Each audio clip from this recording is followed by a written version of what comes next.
Clark, Rod Bourgeois, David Pierce, and the rest of my fellow pilgrims at Trinity. Thanks for allowing me to journey with you. Something different about this book. Chasing Francis is written in a genre called wisdom literature, which is a very delicate balance of fiction and nonfiction, pilgrimage and teaching. Halfway through the book, I realized I couldn't include everything I wanted to say about Francis and the Church without having the story grind to a complete halt under the weight of too much historical and theological exposition. I ended up cutting a lot of material and creating a study guide found on page 209 for people who want to explore more deeply some of the topics raised in the story.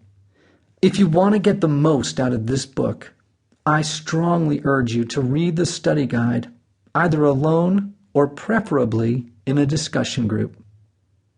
Lastly, writing a novel with footnotes would be a little bizarre. Who wants to read a story that looks like a term paper? Wherever possible, I cited quotations or gave credit to authors whose writings or ideas directly or indirectly influenced passages in this book. If when you finish this story and the study guide, you'd like to learn still more about St. Francis, hop online to www.iancron.com. Drop me a note, too. I'd love to hear from you. Resplendent as the dawn and as the morning star, or even as the rising sun, setting the world alight, cleansing it, and giving it fertility, Francis was seen to rise as a kind of new light.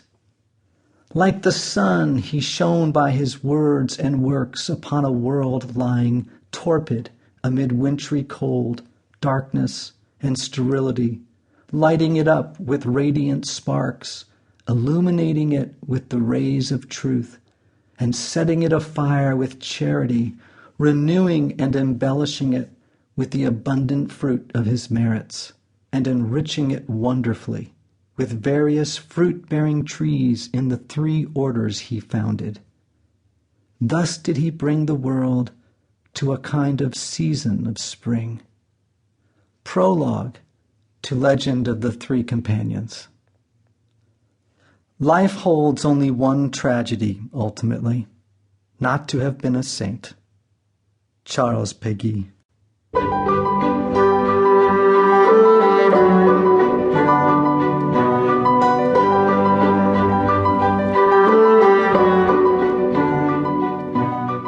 Chapter 1. In the middle of the journey of our life, I came to my senses in a dark forest, for I had lost the straight path. Oh, how hard it is to tell what a dense, wild, and tangled wood this was, the thought of which renews my fear. Dante, Inferno, Canto 1, lines 1 through 6. As Alitalia Flight 1675 began making its final descent into Florence, I nervously fanned at the pages of my copy of the Divine Comedy. 2 decades of sitting in my damp basement had left a powdery coating of mildew that wafted into the air around me. For a moment, I saw it, tiny specks and spores floating idly in the rays of sun pouring through the window. I hadn't read the Inferno portion of Dante's classic since I was an undergrad. At 19, of course, the freight those first few lines carried would have been utterly lost on me. Now, reading them with 39-year-old eyes, I wished I could call Dante up and schedule a lunch. I had a long list of questions for him. Through the patina of condensation on the plane's window, I surveyed the Tuscan countryside below and knew that I had lost the straight path and entered a dense, wild, and tangled wood. 2 weeks earlier, I'd been Chase Falson, founding pastor of the largest contemporary evangelical church in New England.